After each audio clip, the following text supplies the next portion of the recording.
Welcome to episode 2 of The Wire, brought to you by Down the Wire Sports. I am Tomas Romo. I'm Jesse Eckstein. And basically, to kick things off this week, we're going to start with J.R. Smith, signs with the Lakers. We talked about last week how Avery Bradley said he wasn't going to come back for the season restart.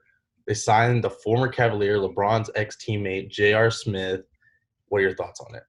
Well, we all know what happened last time JR was in the playoffs. He forgot to score against the Warriors, but honestly, I think this is the perfect fit for filling the hole for Avery Bradley. I mean, Avery Bradley is a good defender, and JR might be a better shooter than him, but he definitely brings a defensive presence to the court, and I think it's a great addition for the Lakers. Same here. I really do think that was, out of everyone available, that was the best move that they could have made. The one bad thing I would say about Smith is that ever since LeBron and him won the championship, he's declined ever since. After that, he went 12.4 points per game, 8.6, 8.3. Then last year, he had the falling out with the Cavs, got like 6.7. He only played in like 15 games. But the thing about it is that James and Smith play very well together on the court. The Cavs had a positive net rating when James and Smith were on the floor together. Out of the 3 of the 4 regular seasons, with the highest being 13.6. And when in the championship season, they were 12.6 when they're on the floor together. I think J.R. Smith finds ways to get LeBron the ball the same way LeBron will get J.R. Smith the ball. And we just know, like you said, 3 and D, that's what J.R. Smith's about. I think that can And definitely help out with James and the whole Lakers, honestly. He hasn't played since November of 2018, but I think him probably coming off the bench will definitely add another aspect to a team trying to get to that championship. And you mentioned him only averaging 6.7 points per game in 2018 when he last played. So he's definitely going to have to step up, but I think he can be a great addition for this team.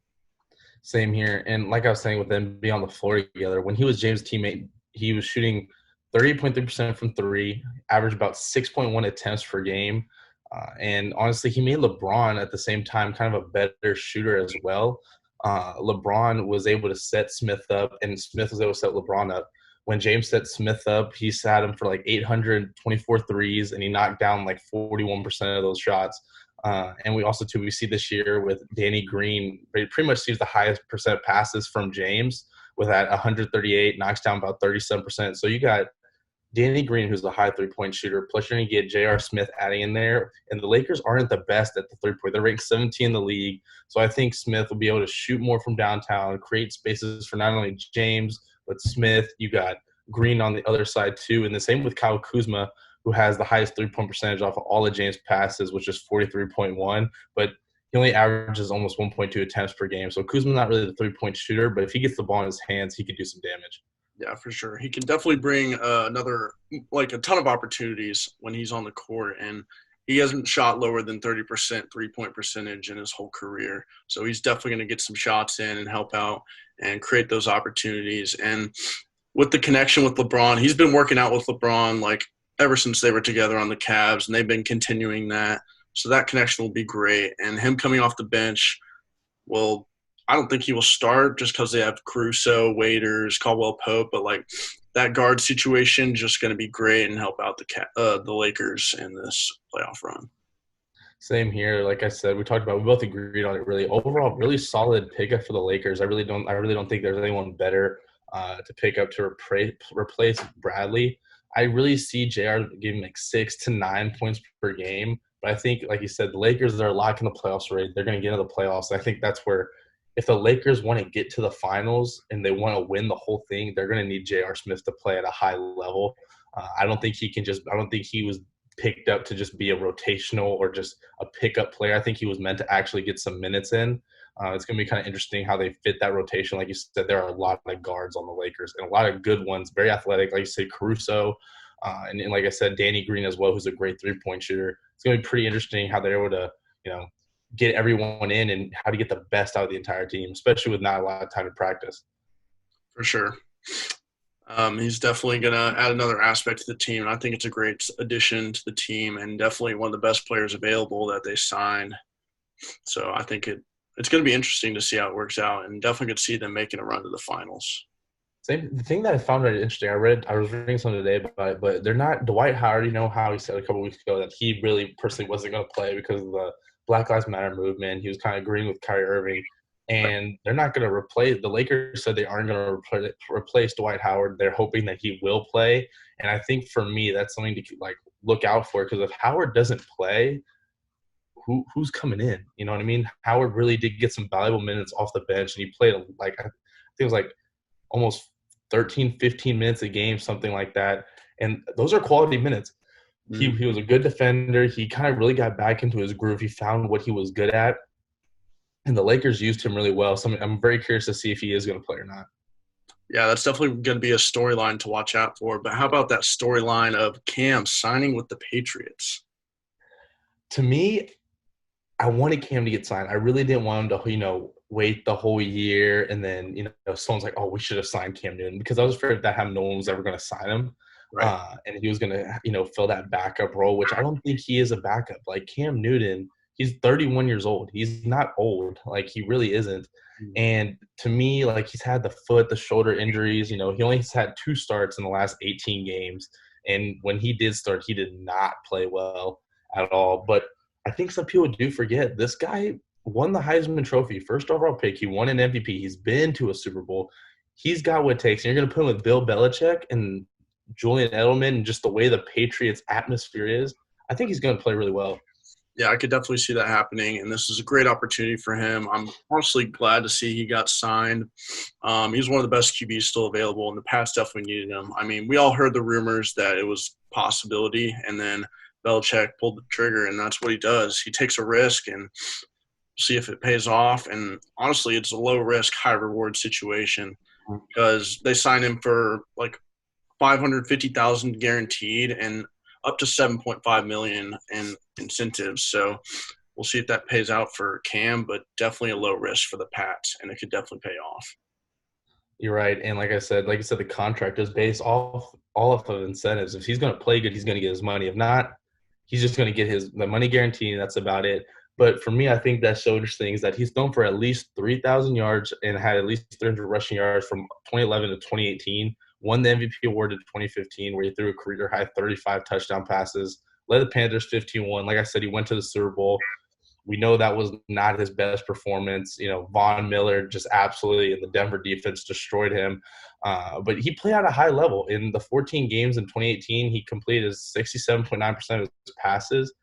And he had a 94.2 quarterback rating that season, which is the second best besides his 2015 MVP year. So even afterwards, even though the Panthers got worse, Cam still played at a really high level. I think people really just forget that this guy is the real deal. He is a good player. And I think with the way the Patriots' system is going to be built, he's not going to really have to run the ball anymore. He's going to sit in the pocket. He's going to be able to throw the ball. And I don't think they're going. I think they're going to try and build it the same way they had Tom Brady, but except you got a more athletic quarterback. So I think they'll find some ways to get him on the run and move him out of the pocket. But I think the system might work for him. I could see that happening too. I think it might be a little different just because he's more mobile than Brady was, and maybe that could create some more opportunities for him and the Patriots, maybe running like a triple option, even get crazy and get that going for him. But you definitely mentioned the Super Bowl appearance. He's got the experience, and he's got more experience than Stidham, who has barely even played in the NFL. And I think that'll be a nice storyline to watch. I could definitely see Cam beating him out for the starting job. But there's been rumors that the Patriots love Stidham, but I think he's going to take the job because he's got people to prove wrong. Like, he only got signed for $550K guaranteed, and people have been doubting him ever since he was last a starter. But I think he could get the starting job. Like you said, a lot of people are disrespecting Cam Newton. They don't think he can get to the level he was at. And I really didn't think no one was going to sign him. I didn't think the Patriots. I know there was the rumors that they might bring him in, work out whatever it was. But I never thought they were actually going to pull the trigger because of how highly they spoke of Stidham, especially not taking a quarterback in the draft. They were like, we're all in on the second-year quarterback. I mean, Stidham, for being a late-round pick that he was, I mean, he only played in the preseason. He played a couple of games in the regular season, but, garbage time, right? But he, in the preseason, threw for 731 yards, completed 67.8% of his passes, and posted a 102.6 QBR. I mean, those aren't bad numbers, but it's the preseason. You got to remember that. But to me, I feel like there's a couple. I feel like there's a 1 to 2 win difference with Cam Newton at quarterback versus Jarrett Stidham. I feel like Stidham, if they threw him in there, he'd struggle in the beginning. But I think he would figure it out because I do think he's a good quarterback. I really do think he has a chance to be, maybe the future for the Pats. I don't really see. I feel like if let's say Cam does play really well, right? Let's say he goes out, wins the job, gets the incentives, gets his money. I could see him leaving after this year. And the Patriots like, okay, we need Stidham one more year. We want to give him one more year. I think that's the way that's the way I kind of see it. You get Tom Brady for a year, you get Cam Newton, both MVP winners, both have playoff experience, Super Bowl experience. Third year, let's go. Let's rock with Stidham. Let's see if he can really play at a high level. That's kind of my take. I really do think that after this year, it's going to be Stidham's time to shine, really. But it's going to be interesting how he's going to handle this QB battle. I think that's something that Belichick and even GM Robert Kraft really wanted to see. How is Stidham going to handle the adversity? Right. I think that's a very likely possibility. Obviously, Cam's most likely to be Brady's successor for the time being, but I don't think he can bring them to a Super Bowl. I think I could see them back in the playoffs, but I think Stidham's definitely more of the future guy and Cam's more of a short-term guy. But I think this move is smart, putting pressure on Stidham, not just handing him the job, giving him another year to possibly get some more experience. And both guys are going to have to earn it, and it's definitely going to be exciting to see during training camp and up until the season. I know, and the thing is too. I remember, I wrote an article, breaking down some of these second-year quarterbacks, and I remember having Stidham on the list. I mean, like I said, he played good in the preseason. He was good at Auburn. He played in the SEC. He played in some very tough environments. Not saying he was the greatest quarterback at Auburn. That not like saying he was, Heisman finalist or anything.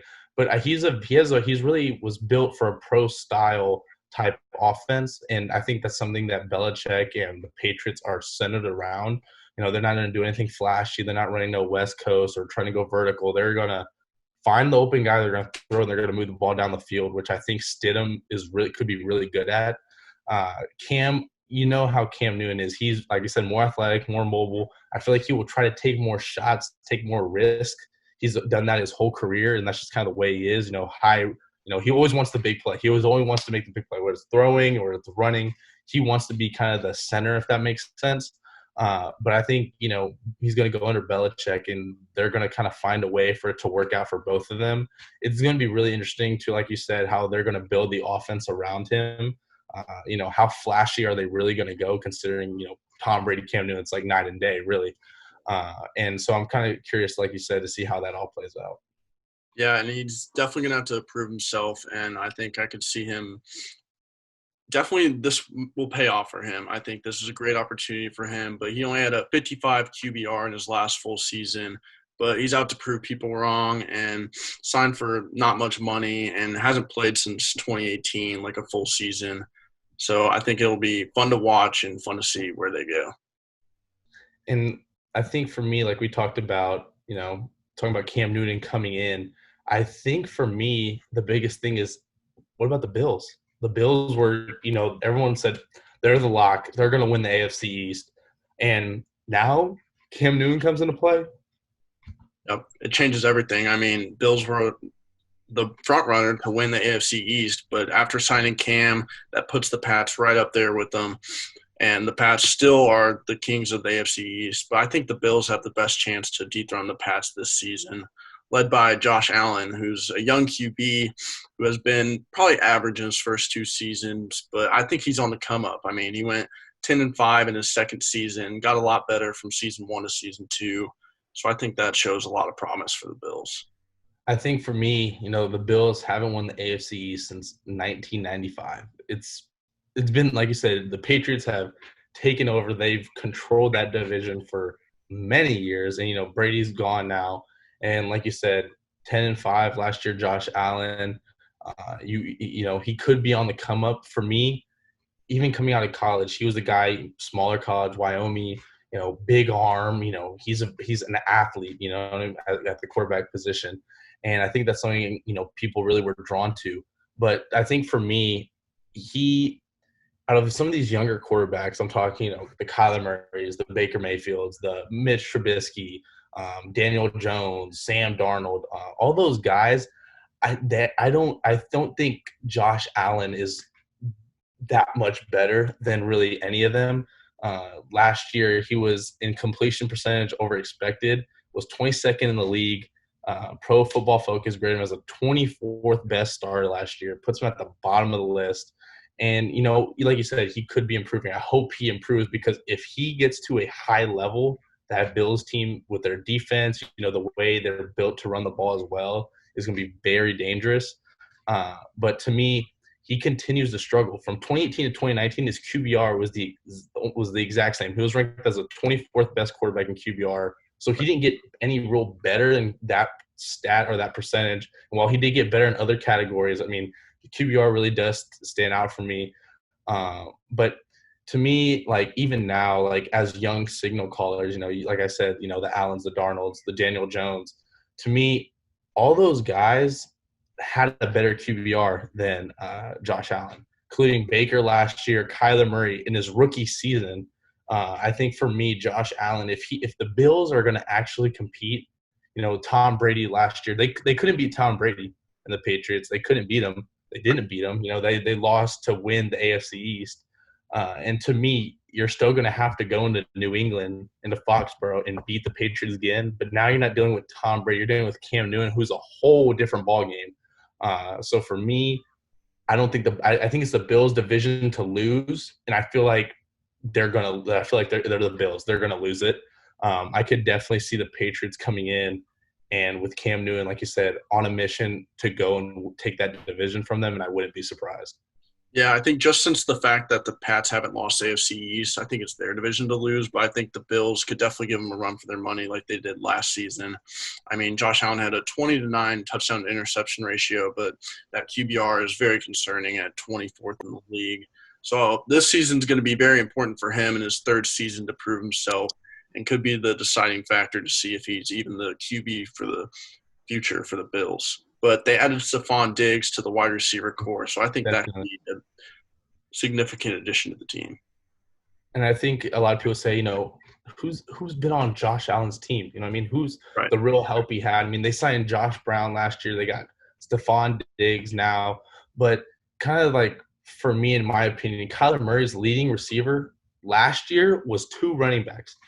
And Kyler Murray outperformed better than Josh Allen. And his best receiver at the time was 36-year-old Larry Fitzgerald. Like, don't get me wrong, they have DeAndre Hopkins now, and they still have Fitzgerald.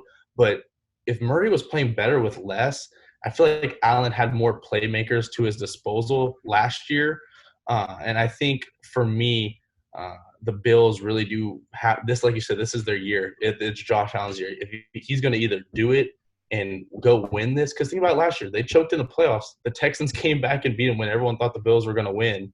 And Josh Allen struggled when it mattered. When push came to shove, he didn't know what to do, and he played very poorly.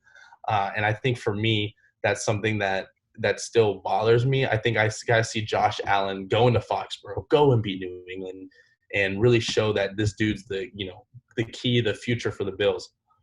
I think him and Cam are definitely up there for the top two quarterbacks in this division, and I think Allen's better than Darnold, who hasn't been great for the Jets, but they're both young QBs. I think you mentioned Darnold had a better QBR possibly, but he got 7 wins last season and 4-12 in his first season. So he's definitely going to have to prove himself there. And I think the Jets are still away from the playoffs, a couple years away. And he's similar situation to Allen. Like, he's a young QB in his third year, and they're definitely going to have to prove themselves and see if they can be the franchise quarterbacks. And I think for Sam Darnold, he, coming out of college, to me, everyone, in my opinion, really hyped him up, really made him a lot bigger than he was. He wasn't a good quarterback at USC. He really did not play at a high level. He just had all the pro intangibles that people were looking for, that made the Jets pick him. And to me, I don't – not that I'm saying that he's a bad quarterback by any means, but Adam Gase is not, in my opinion, the right guy for the Jets. You have Le'Veon Bell, who – don't get me wrong, he sat out 2018, but in 2017, he almost rushed for almost 1,300 yards. 1,300 yards on the ground, and this dude got 7, 8, 9 last year. They didn't even want to give him the ball. And you already know Bell and Gase have already butted heads a little bit. And Sam Darnold, missed some time last year because he had mono. And then he comes back and he plays the Cowboys, lights them up, just absolutely is dotting, not missing anything. And then he'll go play another game like against the Raiders. I remember they played, and they got absolutely destroyed. Darnold threw like 3 interceptions in the first half. And it's like, it's night and day. Some days he wants to play at a high level, and other days he doesn't. I don't know if it's the play calling, if it's Gase, or if it's just Darnold, being so up and down. But I like the Jets. I really do feel like the Jets have they have a strong fan base that people want to see the Jets win. I really do feel that. And they have good young talent. It's just they don't never know how to use them. Right. And I think that's the biggest question mark for me for the Jets. And to me, they have less momentum and less hype around them than I feel like the Dolphins do. And I wouldn't be surprised if the Dolphins come in with, I don't know if they're going to go Tua right away or if they're going to go Fitzpatrick. To me, I feel like they might go Fitzpatrick, first 3 games, and then everyone's going to be like, where's Tua at? And they're going to throw him in there just like everything else happens. But for me, I could see the Dolphins winning more games than the Jets this year. They have, especially the way they finished last year, there's a lot of, motivation and hype surrounding that Dolphins team right now. And the Jets, on the other hand, I feel like are on the decline while the Dolphins are on the up and coming. I think I agree. I think this is going to be a pretty competitive division, and I think the Jets have a combination of all those things you mentioned with bad coaching and Darnold's poor play. So he's definitely going to have to step up, and I think he's going to need some more support too. Le'Veon only had 3 touchdowns last season and didn't even rush for 800 yards. So he's definitely going to have to get back to how he was before his little contract dispute. But I could see them putting up a solid season if Darnold plays well. But I think the Dolphins have more potential with Tua coming in. He's got a lot of hype with the fan base, going to get more fans in there. And Fitzpatrick was 8th in total QBR last season with 66.5 QBR. So he's going to be solid to get Tua in there after him, be a good teacher for him. And I think it's going to be Jets and Dolphins in the bottom half of the division with the Bills and the Pats in the top. And I'm looking right now. I'm looking at the schedule, for the AFC East this year, and they're playing some hard teams. They really are. So you got the normal, Bills twice, Dolphins, Patriots, Jets, all of them playing each other twice. But then they all got to play the Broncos and the Chiefs. The Broncos looked very good last year once Drew Lock came on the scene, and you had Jerry Jeudy, Kevin Hamler. Like, those are some solid – KJ Hamler, excuse me. And just, Melvin Gordon, Phillip Lindsay, Noah Fant at tight end. They got some playmakers on that offensive side. That is a dangerous team. You have the Chargers who Tyrod Taylor, Justin Herbert, who knows who's going to play. But Chargers have a nice defense. Austin Eckler, he's a good running back. They're not a bad team. Same way with the Raiders. We don't know what the Raiders are going to be like. They could be really good or really bad. No one knows. You got to play the Rams again, off year last year, but the year before they were in the Super Bowl. Seattle, the Cardinals, the Niners, and the Dolphins got to play the Jags. The Patriots got to play the Texans. Jets play the Colts, and Bills play the Titans. Like, all those teams they're playing are very good teams. I could see someone win the division at 8-8 or 9-7. Right. I don't really see any team really winning 10 games. I don't. And I think it's like you said, it's going to come down to really that end between Patriots and the Bills. Who's going to win the 9th game or who's going to win the 10th game to really put them over the edge? It definitely come down to the wire, and I like what you said about the Broncos. I mean, Drew Lock coming into his 2nd season, he's got a ton of potential, and he went 4-1 last year when he came in. Similar situation to when Mahomes and Lamar came in at the end of the season in their first year. And I think they added a ton of speed to match up with the Chiefs' speed. I don't think they can dethrone the Chiefs in the AFC West just yet, but I think I could see them making some danger and making some moves in the wild card race. And I think just the 8, like you were saying, like the Broncos in general too, like the AFC as a whole, right? To me, the more I think about it, the Patriots are going to win this division. They're going to win the division because of the experience. I feel like you got Newton, you still have Julian Edelman, you got Mohamed Sanu, who played with the Falcons. He's been to a Super Bowl. The 28-3, the famous, Matt Ryan chokes. Look at Tom Brady, And you got James White still. You have Bill Belichick. You got Josh McDaniels still. You got a nice defense. The Patriots defense is one of the best in the league. The Patriots are going to win it because I feel like Josh Allen is not going to get to that next level. I really don't believe it. And I think Cam, like we said, is on a vengeance. He's going to prove people wrong. I think the Patriots win at 9-7. I really don't think they win 10 games. I'm just looking at this. I feel like the Bills and the Patriots split, but I feel like those games where it goes the Broncos, the Chiefs, the Chargers, the Seahawks, the 49ers, I feel like there's one of those teams is going to win that one extra game that's going to put them over the top. I see the Dolphins winning. I honestly see the Dolphins winning 6 games. I really do see 6-10. Jets 4-12, 5-11. Really depends how good they play the Dolphins. I wouldn't be surprised if the Dolphins beat the Jets both times.